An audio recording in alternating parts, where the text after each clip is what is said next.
Lunchly is preying on children. This new food product was created by the regarded brothers, KSI, MrBeast, and Nina Agdal's wife, so they can make more money off of kids by selling them their hyped food products, which is basically just candy. I mean, Prime is just a low-quality diet soda disguised as a hydration drink, and MrBeast Feastables candy bar used to be made with high-quality ingredients until they realized that kids don't care about health, but taste, so they changed the ingredients. I don't care about anything else Lunchly has, because I already know it's highly processed garbage. It started the same way most influencer disasters always do these days. A glossy announcement, a squeaky clean logo, and 3 massive creators grinning into the camera like they were about to change the world. The pitch sounded just believable enough to slide past people's guardrails: a brand new product, a better option, something for the fans, something for kids, and definitely not just another cash grab. At least that's how it was sold. But almost instantly, the internet felt that weird vibe in the air. MrBeast, KSI, and Logan Paul didn't just roll out another snack. They tried to flip the entire idea of kids' lunches by using influencer trust as the secret sauce. That alone raised alarms. These aren't nutrition experts. These aren't family-first food brands built on decades of credibility. These are creators who built empires on hype, spectacle, and moving products fast, and that exact energy followed Lunchly straight onto store shelves. The pitch was slick, simple, and low-key risky at the same time. Take the Lunchables format everyone already knows. Swap the juice for Prime. Toss in a Feastables chocolate bar. Adjust the sugar numbers just enough to slap on the word healthier. And that word did a lot of heavy lifting. Healthier than what? Healthier for who? Healthier by which standard? Those questions stayed unanswered, but retailers didn't hesitate. They saw 3 of the biggest names on YouTube and smelled a fast payday. Shelves were cleared overnight. End caps popped up everywhere. Some stores rolled Lunchly out quicker than real food brands that spent decades earning trust the slow way. Parents were confused, kids were hyped, and comment sections were already sharpening knives. Then DanTDM spoke up, and that's when the whole situation shifted hard. Dan wasn't some random voice chasing clout. He's one of the rare creators who survived multiple YouTube eras without torching audience trust. He doesn't scream, he doesn't rage bait, he doesn't drop a new product every few months. So when he quote tweeted the launch and basically asked, "What happened to YouTubers?" people stopped scrolling and actually listened. His point was simple, and that's why it landed like a punch. This wasn't innovation. This wasn't solving a real problem. This was processed food being marketed to kids using parasocial trust. Kids don't read nutrition labels. They recognize faces, and those faces were everywhere. That tweet didn't just trend, it blew up, because suddenly the argument wasn't about flavors or packaging anymore. Now it was about ethics, about responsibility, about whether creators with massive young audiences should even be in the food game at all. And then there's a tweet from Jacksepticeye: "You mess with DanTDM, you mess with YouTube." I mean, that's cringe.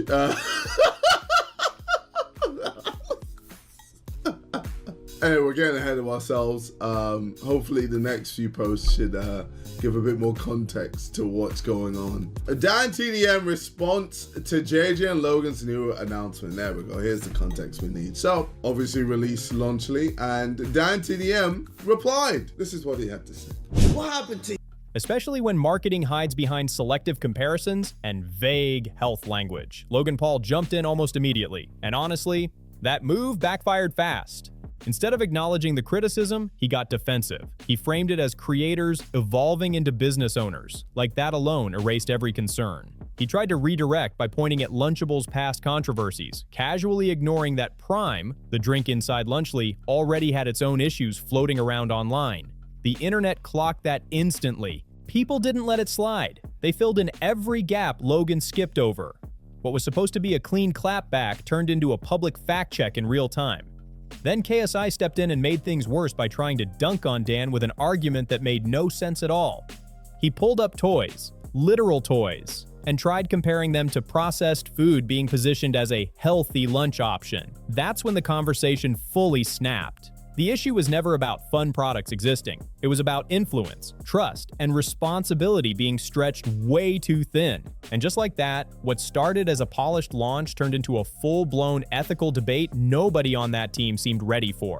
The internet didn't just reject that comparison, it dragged it nonstop. A toy doesn't pretend to be nutrition. A toy doesn't end up in a lunchbox 5 days a week. A toy doesn't shape a kid's eating habits. That moment flipped the whole situation on its head because the replies didn't just ratio KSI, they exposed how disconnected the argument really was. People pointed out the obvious. Dan doesn't own a toy factory. He never branded toys as good for child development. He didn't build a company around soft health claims and clever wording. That's when Jacksepticeye stepping in made things hit harder. When he backed Dan, it felt like old school YouTube drawing a hard line against the full-on corporate creator era. This wasn't about hate, it was about boundaries. And while creators argued online, real parents started checking labels. That's when vibes stopped mattering and numbers took over. Sodium levels were high, sugar comparisons were selective, ingredient lists looked exactly like what they were, processed food with better branding. Independent breakdowns popped up everywhere.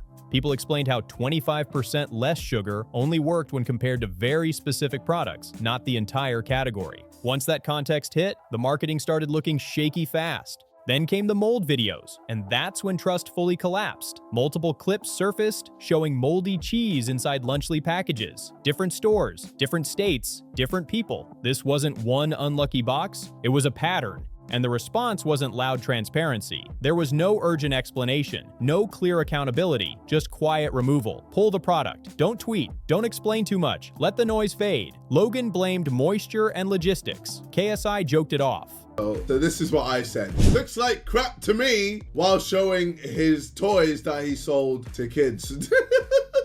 How does this benefit your fans, Dan?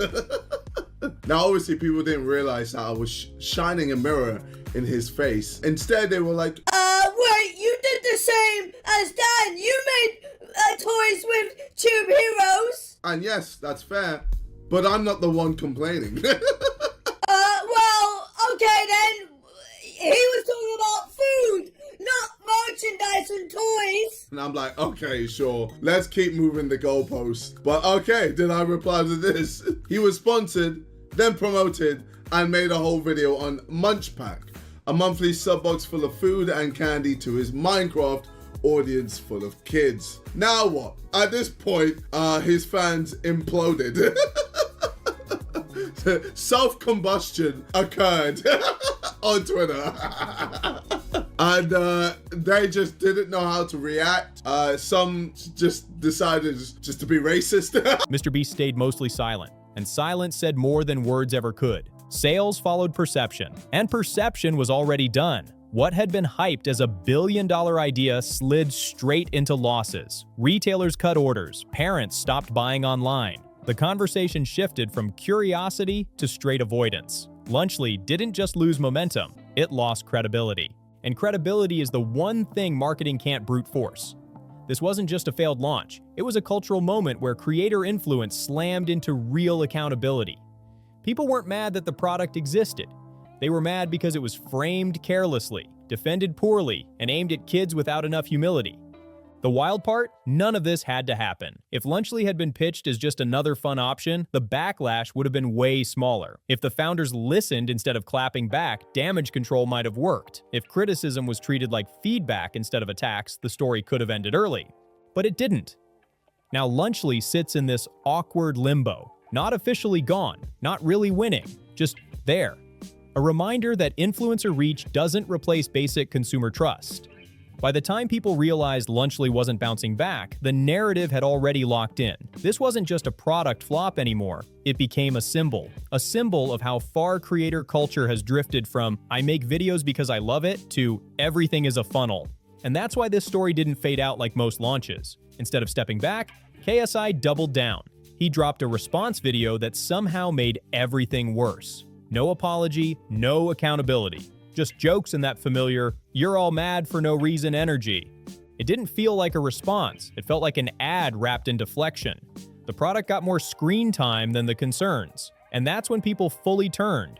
Because brushing off worries about kids' food isn't edgy, it's not bold. It just feels disconnected. especially when the people speaking up include parents, nutrition-focused creators, and longtime fans who weren't trying to cancel anyone, just trying to be heard. They didn't want drama. They wanted honesty. And once that didn't show up, the internet did what it always does. It started digging. Old clips resurfaced fast. A podcast moment involving NFTs began circulating again. The one KSI clearly tried to bury. In that clip, people from his own circle openly talked about how launching an NFT project could generate insane money, while fans would almost certainly lose. Someone in the room pushed back, and KSI didn't. That silence rewrote the entire narrative. Suddenly, Lunchley didn't look like a one-time slip-up anymore. It looked like part of a larger pattern.